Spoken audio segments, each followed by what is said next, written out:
Assalamualaikum. Welcome to my YouTube channel. Thank you so much for want to watch my video. Okay guys, in this video I want your reaction to first class of female Kurdish military affairs grade ya. So aku mau lihat videonya. Oke, check it out this.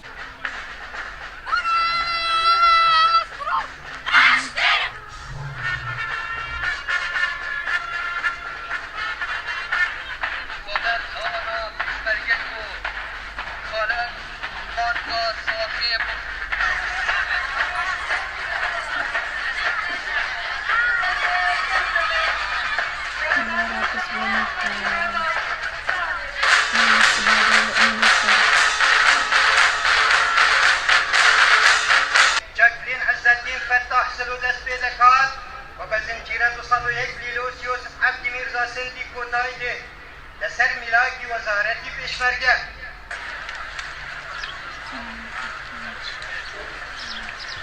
عندي صاحبي حتى جبكك خويني دلشي مدى مابد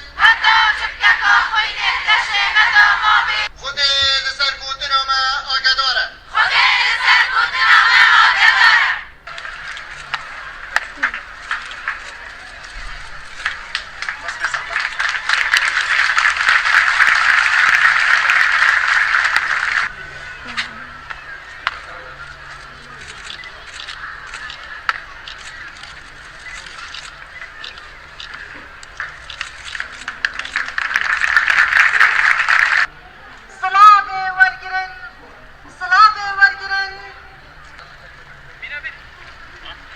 رجال أهلنا بوني جد عزيز واب ماندي بنا أخو واب صادق وچند هيبك بردوام ون مانديد بن وما مستعد واب مانديد بن أفرو وبرهمي ماندي بنا أخو ورقت أفرو هني ستيرا كل سلمني خدانن وكو أفسر بس بزانن معنوي ستيري يعني أمانتك مزن كفتا سلمني دوان أبرو دي بشين دوست و یاران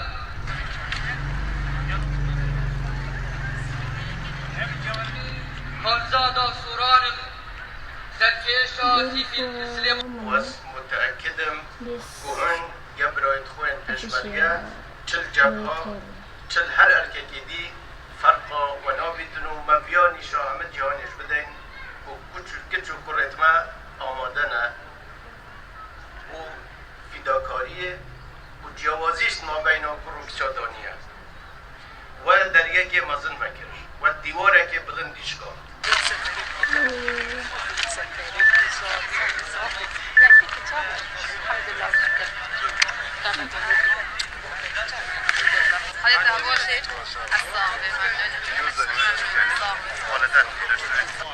هدف ما سرکی هات نامه که 201 چت دفر زخ ام هاتین وری اما جامعه سرکی او بو ام بشین یعنی وکی بشکداری شهر نکادا بیا که پشمرگیت خو کمل بملیوانا فری شهری ببینو فری هنر جنگی ببینو بچین براوانش ملت خو بکن او اما جامعه سرکی که خو بخش را بین بچینو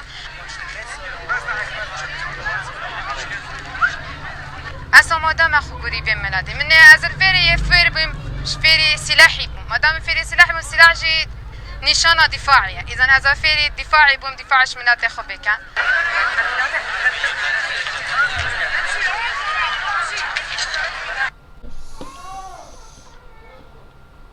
Wow, ini lebih dari 200 orang yang lulus sebagai militer ya di Irak. Wow, hebat, very awesome with this woman ya. Semua wanita yang bersekolah militer itu luar biasa. Bahkan aku pun gak sanggup sekolah militer karena begitu banyak tekanan ya. Ini wanita-wanita yang tangguh yang bisa lulus dari militer. Wow, very awesome ya. Okay guys, thank you so much for watching. Don't forget to subscribe, like, and comment. Okay, see you next video. Busy Kurdistan. Wassalamualaikum.